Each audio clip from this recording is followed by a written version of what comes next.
राम शब्द संस्कार खालिस्तान। इस प्रकार राम का अर्थ है सकल ब्रह्मांड में निहित या रमा हुआ तत्व, यानी चराचर में विराजमान स्वयं ब्रह्म। शास्त्रों में लिखा है, रमन्ते योगिनः अस्मिन् सा रामम उच्यते, अर्थात योगी ध्यान में जिस शून्य में रमते हैं उसे राम कहते हैं। रामनवमी की शुभकामनाओं के साथ सुप्रभात। मैं हूं प्रतिबिंब शर्मा, आपके साथ सबसे पहले नजर डालते हैं मुख्य गतिविधियों पर। लोकसभा चुनाव के पहले चरण के लिए आज शाम थम जाएगा प्रचार। सभी दलों ने झोंकी ताकत। पहले चरण में 21 राज्यों और केंद्र शासित प्रदेशों के 102 संसदीय क्षेत्रों में 19 अप्रैल को होना है मतदान। अरुणाचल प्रदेश और सिक्किम विधानसभा चुनाव के लिए भी आज प्रचार का आखिरी दिन। 19 अप्रैल को यहां भी डाले जाएंगे वोट। भारतीय आर्थिक सेवा के परिवीक्षाधीन अधिकारियों ने राष्ट्रपति द्रौपदी मुर्मू से राष्ट्रपति भवन में की मुलाकात। अधिकारियों को संबोधित करते हुए राष्ट्रपति ने कहा, देश के विकास के लिए आर्थिक विकास एक महत्वपूर्ण घटक। बोली, महिलाओं की भागीदारी बढ़ने से भारत के समावेशी विकास के संकल्प को पूर्ण करने में मिलेगी मदद। सिविल सेवा परीक्षा 2023 के अंतिम परिणाम घोषित। आदित्य श्रीवास्तव पहले स्थान पर, अनिमेश प्रधान दूसरे और दोनोरू अनन्या रेड्डी को मिला तीसरा स्थान। प्रधानमंत्री ने सफल अभ्यर्थियों को दी बधाई। सोशल मीडिया मंच एक्स पर एक पोस्ट में कहा, आपके प्रयास देश के भविष्य को देंगे आकार। अर्थव्यवस्था के मोर्चे पर अच्छी खबर। अंतर्राष्ट्रीय मुद्रा कोष IMF ने बढ़ाया भारत की GDP ग्रोथ का अनुमान।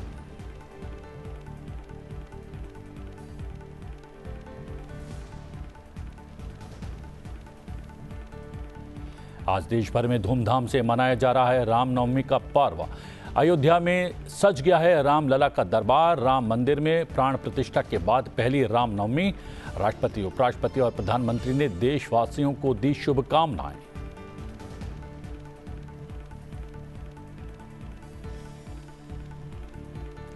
भारतीय आर्थिक सेवा 2022 और 2023 बैच के परिवीक्षाधीनों के एक समूह ने मंगलवार को राष्ट्रपति द्रौपदी मुर्मू से राष्ट्रपति भवन में मुलाकात की। अधिकारियों को संबोधित करते हुए राष्ट्रपति ने कहा कि देश के विकास के लिए आर्थिक विकास एक महत्वपूर्ण घटक है। मध्यम और सूक्ष्म आर्थिक संकेतक प्रगति के उपयोगी पैरामीटर माने जाते हैं। इसीलिए सरकारी नीतियों और योजनाओं को प्रभावी और उपयोगी बनाने में अर्थशास्त्रों की भूमिका महत्वपूर्ण होती है। उन्होंने अधिकारियों से कहा कि अब जब भारत दुनिया की तीसरी सबसे बड़ी अर्थव्यवस्था बनने की दिशा में अग्रसर है, तो उन्हें आने वाले समय में अपनी क्षमताओं को पूर्णतः विकसित कर उनका उपयोग करने के असंख्य अवसर मिलेंगे। उन्होंने विश्वास व्यक्त किया कि वो इन अवसरों का समुचित लाभ उठाकर देश के विकास में महत्वपूर्ण योगदान देंगे। अर्थशास्त्रियों का सामाजिक और राजनीतिक व्यवस्था को सुदृढ़ करने में योगदान रहा है। इसलिए सरकार की नीतियों तथा योजनाओं की प्रभावी और उपयोगी बनाने में आपकी भूमिका अहम है। भारत विश्व की तीसरे सबसे बड़ी अर्थव्यवस्था बनाने की ओर अग्रसर है। आप जैसे युवा अधिकारियों को आने वाले समय में अपनी क्षमताओं को बढ़ाने और उनका भरपूर उपयोग करने की अनगिनत अवसर मिलेंगे। मुझे विश्वास है कि आप इन अवसरों का उचित लाभ उठाकर देश के विकास में महत्वपूर्ण योगदान देंगे। आर्थिक सेवा अधिकारियों के रूप में आपसे अपेक्षा रहेगी कि आप आर्थिक विश्लेषण और विकास कार्यक्रम की रूपरेखा तैयार करने में के साथ साथ रिसोर्स डिस्ट्रीब्यूशन सिस्टम को मजबूत करने और योजनाओं का मूल्यांकन करने के लिए उपयुक्त सलाह देंगे। लोकसभा चुनाव के पहले चरण के लिए 19 अप्रैल को होने वाले मतदान के लिए चुनाव प्रचार आज थम जाएगा। वहीं अरुणाचल प्रदेश और सिक्किम विधानसभा चुनाव के लिए भी आज प्रचार का आखिरी दिन है। पहले चरण में 21 राज्यों की 102 लोकसभा सीटों के लिए 19 अप्रैल को वोट डाले जाएंगे। चुनाव आयोग की ओर से चुनाव आयोग की गाइडलाइन के मुताबिक पहले चरण में जिन सीटों पर मतदान होने हैं, वहां चुनाव प्रचार 48 घंटे पहले शाम 4 बजे से 6 बजे के बीच अलग अलग समय पर समाप्त हो जाएगा।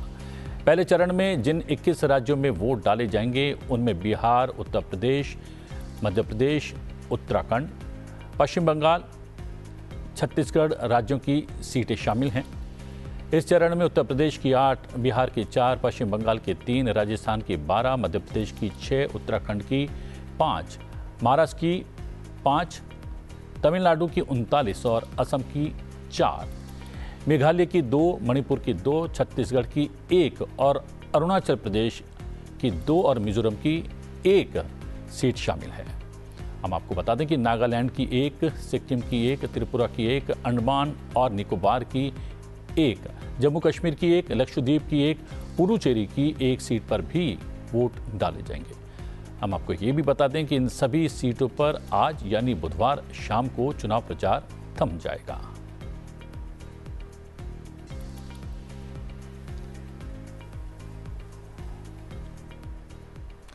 यूपीएससी सीएसई रिजल्ट का दिल थामकर इंतजार कर रहे अभ्यर्थियों का इंतजार आज खत्म हो चुका है। संघ लोक सेवा आयोग की ओर से यूपीएससी सीएसई 2023 का फाइनल रिजल्ट जारी कर दिया गया है।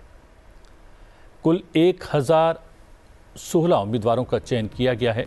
इनमें से आईएएस के लिए 180, आईपीएस के लिए 200 और आईएफएस के लिए 37 उम्मीदवारों का चयन किया गया है।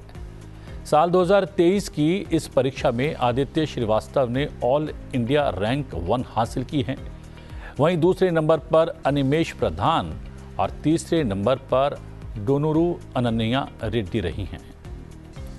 प्रधानमंत्री नरेंद्र मोदी ने सिविल सेवा परीक्षा 2023 में सफलता हासिल करने वाले उम्मीदवारों को बधाई दी है और जो इसे उत्तीर्ण नहीं कर सके हैं उन्हें प्रोत्साहित भी किया है।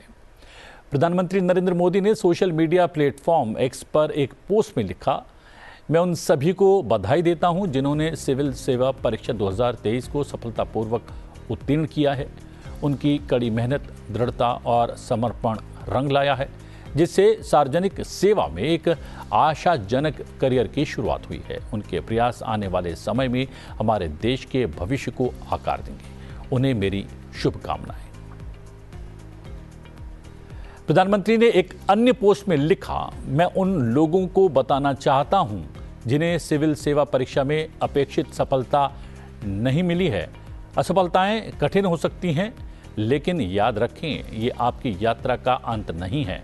परीक्षाओं में सफल होने की संभावनाएं तो हैं, लेकिन उससे भी आगे भारत ऐसे अवसरों से समृद्ध है जहां आपकी प्रतिभा सचमुच चमक सकती है। प्रयास करते रहें और आगे की व्यापक संभावनाओं को तलाशते रहें। आप सभी को बहुत बहुत शुभकामनाएं। अंतर्राष्ट्रीय मुद्रा कोष यानी आईएमएफ ने भारत के विकास दर के अनुमानों को एक बार फिर से बढ़ाया है। बताया गया कि घरेलू मांग के बढ़ने और कामकाज वाली उम्र के लोगों की बढ़ती आबादी के मद्देनजर आईएमएफ ने साल 2024 के लिए भारत की वृद्धि दर का अनुमान 6.5% से बढ़ाकर 6.8% कर दिया है। आईएमएफ ने विश्व आर्थिक अनुमान पर अपनी नई अपडेट रिपोर्ट में कहा है, देसी मांग में लगातार इजाफा होने और कामकाजी उम्र वाली आबादी बढ़ने के कारण भारत में 2024 यानी वित्त वर्ष 25 में 6.8% और 2025 वित्त वर्ष 2026 में 6.5% वृद्धि होने का अनुमान है। आईएमएफ ने वित्त वर्ष 2024 के लिए भारत का जीडीपी वृद्धि अनुमान 6.7% से बढ़ाकर 7.8% कर दिया है। वहीं राष्ट्रीय सांख्यिकी कार्यालय के दूसरे अग्रिम अनुमान के अनुसार वर्ष 2023-24 में जीडीपी की वृद्धि दर 7.6% रहेगी, जो वर्ष 2022-23 में 7% थी। इसी के साथ भारत दुनिया की सबसे तेज रफ्तार से बढ़ रही अर्थव्यवस्था लगातार बना रहेगा।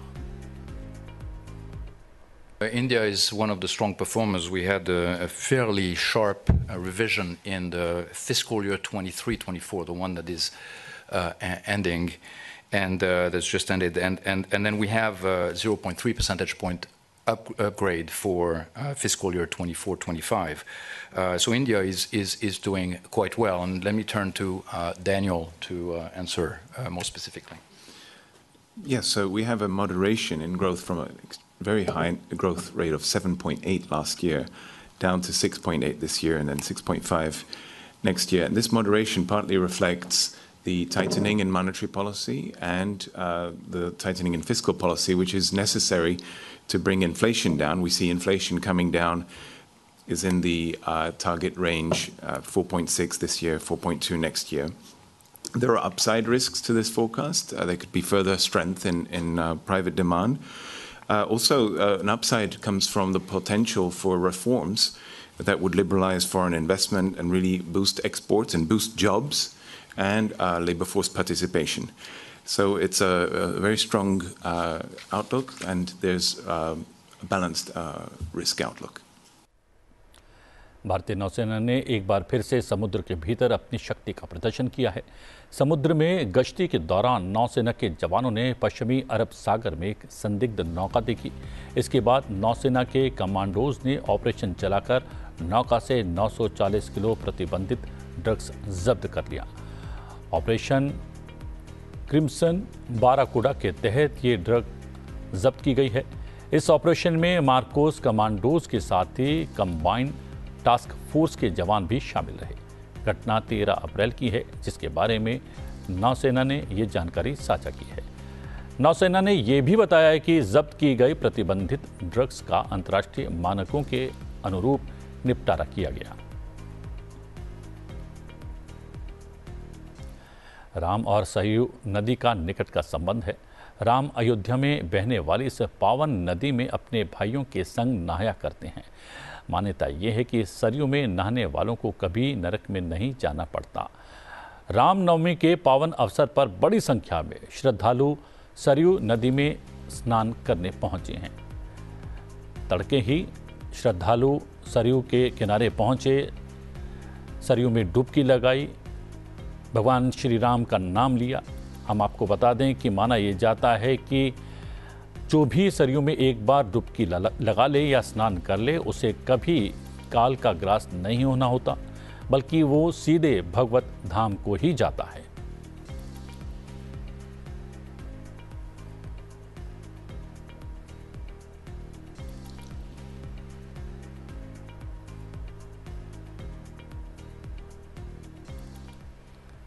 जी हाँ, आज देश भर में धूमधाम से मनाया जा रहा है रामनवमी का पर्व। रामनवमी के अवसर पर भगवान श्री राम के दर्शन करने के लिए सुबह से ही मंदिरों में भक्तों का तांता लगा हुआ है। आज की रामनवमी कई मायनों में खास होने वाली है। अयोध्या में राम मंदिर की प्राण प्रतिष्ठा के बाद ये पहली रामनवमी है। आज दोपहर ठीक 12 बजे रामलला का सूर्य अभिषेक किया जाएगा। सूर्य तिलक के लिए IIT Roorkee central building research institute ने एक खास ऑप्टो मैकेनिकल सिस्टम तैयार किया है। इसमें मंदिर के सबसे ऊपरी तल यानी तीसरे तल पर लगे दर्पण पर ठीक दोपहर 12 बजे सूर्य की किरणें पड़ेंगी। दर्पण से 90 डिग्री पर ये परिवर्तित होकर किरणें एक पीतल के पाइप में जाएंगी और पाइप के छोर पर एक दूसरा दर्पण लगा है। इस दूसरे दर्पण से सूर्य की किरणें एक बार फिर से परावर्तित होंगी और पीतल की पाइप के साथ 90 डिग्री पर मुड़ जाएंगी और सीधे रामलला के ललाट पर सूर्य का तिलक हो जाएगा।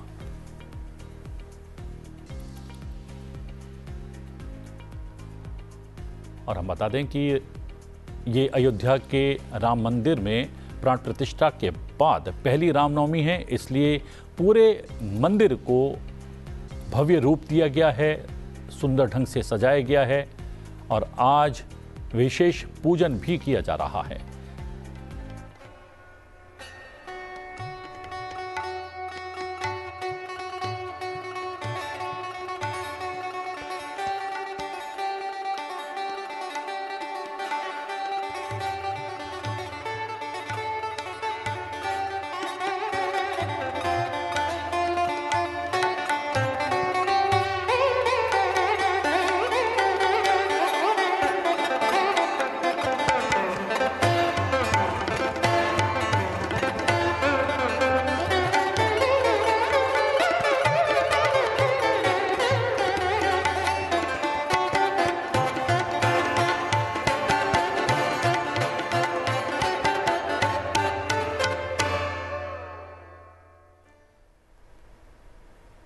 राष्ट्रपति द्रौपदी मुर्मू, उपराष्ट्रपति जगदीप धनखड़ ने देशवासियों को रामनवमी की शुभकामनाएं दी हैं और शांतिपूर्ण और सौहार्दपूर्ण समाज की स्थापना के लिए भगवान राम की सीख का अनुसरण करने को कहा है।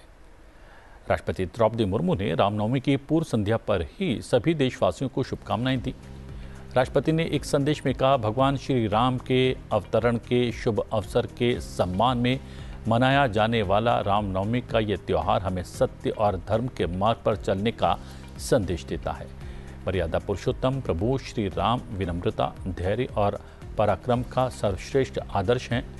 प्रभु श्री राम ने निस्वार्थ सेवा, वचन के प्रति अडिग प्रतिबद्धता और मित्रता के उच्चतम मानक स्थापित किए।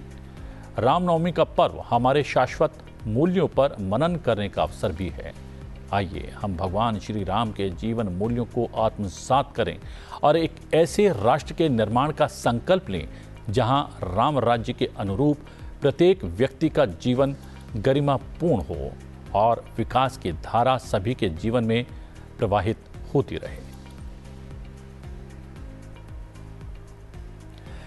असम मेघालय कैडर के 1999 बैच के सिविल सेवा अधिकारी आशुतोष अग्निहोत्री ने भगवान राम पर एक विशिष्ट कविता तैयार की है। आप भी सुनिए। तुम शब्द नहीं, तुम नाम नहीं, तुम शब्द नहीं, तुम नाम नहीं, तुम किसके संबल राम नहीं। तुम तुलसी के मनमानस में बसते हो सुंदर रूप लिए। तुम तुलसी के मनमानस में बसते हो सुंदर रूप लिए। तुम ही कबीर की साखी में बन निराकार बिन रूप जिए। तुम प्रीति रीति, तुम भक्ति गीति, तुम वचन नीति के संयम स्वर। तुम प्रीति रीति, तुम भक्ति गीति, तुम वचन नीति के संयम स्वर। तुम त्याग तपस्या रण कौशल और ज्ञान गुणों के रत्नाकर। तुम शब्द नहीं, तुम नाम नहीं, तुम किसके संबल राम नहीं। तुम कौशल्या के पुत्र बने, तुम कौशल्या के पुत्र बने। तुम दशरथ का सम्मान बने। तुम भ्राताओं का स्नेह बने। तुम वैदेही के प्राण बने। तुम आंजनेय की भक्ति बने। तुम आंजनेय की भक्ति बने। तुम शबरी के मेहमान बने। जग जिस रावण से थर्राया, तुम उससे जग के त्राण बने। तुम शब्द नहीं, तुम नाम नहीं, तुम किसके संबल राम नहीं। तुम राजमहल के आंगन में भी रहे तपोवन के साधक ही। तुम राजमहल के आंगन में भी रहे तपोवन के साधक ही। सघन वनों में विचरण कर भी धर्म धैर्य के आराधक ही। तुम शील सत्व मर्यादा के अंतिम अंतरतम मानक हो। तुम शील सत्व मर्यादा के अंतिम अंतरतम मानक हो। तुम राष्ट्र चेतना शक्ति सनातन के प्रतीक तुम भारत हो। तुम राष्ट्र चेतना शक्ति सनातन के प्रतीक तुम भारत हो। तुम शब्द नहीं, तुम नाम नहीं, तुम किसके संबल राम नहीं। तुम किसके संबल राम नहीं। अब बात करते हैं आज के दिन से जुड़े इतिहास की। इतिहास में आज की तारीख से कौन सी महत्वपूर्ण घटनाएं जुड़ी हैं, आइए जानते हैं। 17 अप्रैल साल 1975 को डॉक्टर सर्वपल्ली राधाकृष्णन का निधन हुआ। डॉक्टर राजेंद्र प्रसाद के बाद उन्होंने भारत के दूसरे राष्ट्रपति का पद संभाला। उनके सम्मान में उनके छात्रों ने उनके जन्मदिन को राधा कृष्णन दिवस के रूप में मनाने की पहल की, लेकिन उन्होंने इस प्रस्ताव को अस्वीकार किया और अपने जन्मदिन को शिक्षक दिवस के रूप में मनाने का प्रस्ताव रखा। उनके प्रस्ताव को सम्मानपूर्वक स्वीकार करते हुए साल 1962 से भारत में उनके जन्मदिन को शिक्षक दिवस के रूप में मनाने की शुरुआत हुई।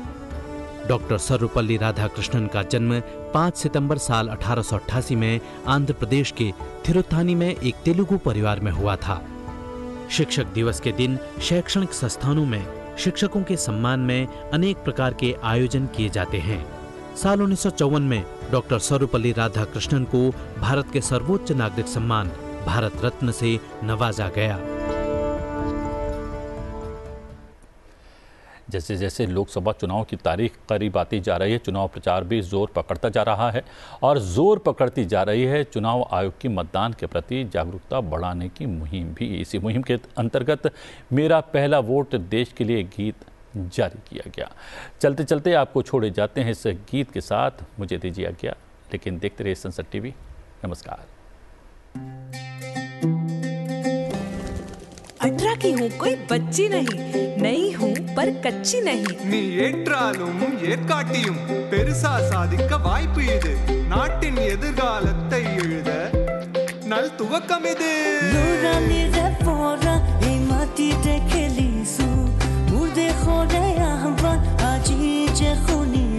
మనమందరం ప్రయాణం ప్రారంభించాం. దేశ భవితవ్యాన్ని మార్చేందుకు పూనుకున్నాం. అమర జీవన అమర భువన్ సభి మాగు తుమి.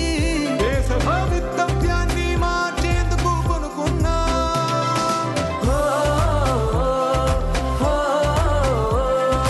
మత ಹಾಕಿದಾಗ ದೇಶ ಶ್ರೇಷ್ಠವಾಗುತ್ತದೆ.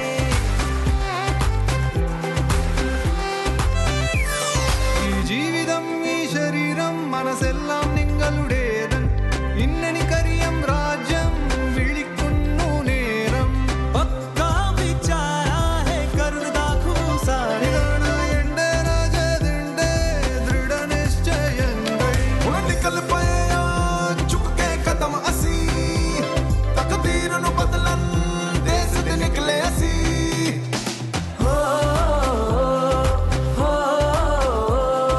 देश महान है वो जब हमें मतदान करीबा.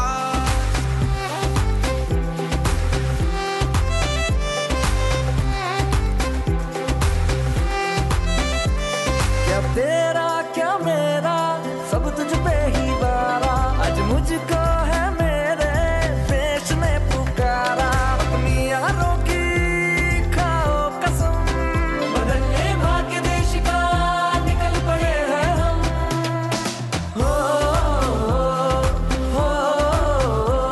ಕಾಶ್ಮೀರದಿಂದ ಕನ್ಯಾಕುಮಾರಿ ನಮ್ಮ ತೂಪಿಲಿ ಯಾರು ಇಲ್ಲ ಅಪರಿಚಿತರು. ನಾವು ಎಲ್ಲರೂ ಇಲ್ಲಿ ದೇಶ ಪ್ರೇಮಿಗಳು, ಅದಕ್ಕೂ ಯಾರು ನಮ್ಗೆ ಎದುರಾಗಬಾರದು. ಆಜ್ ಆವಾಜ್ ಆಜ್ ಅಧಿಕಾರ ಆಜ್ ಆಜಾದಿ ನೋ ಪುರಸ್ಕಾರ लोकशाही में आज संस्कार मित्रों लई सौगंध आज करिए मतदान देश ने काज. पहलू मतदान आपने.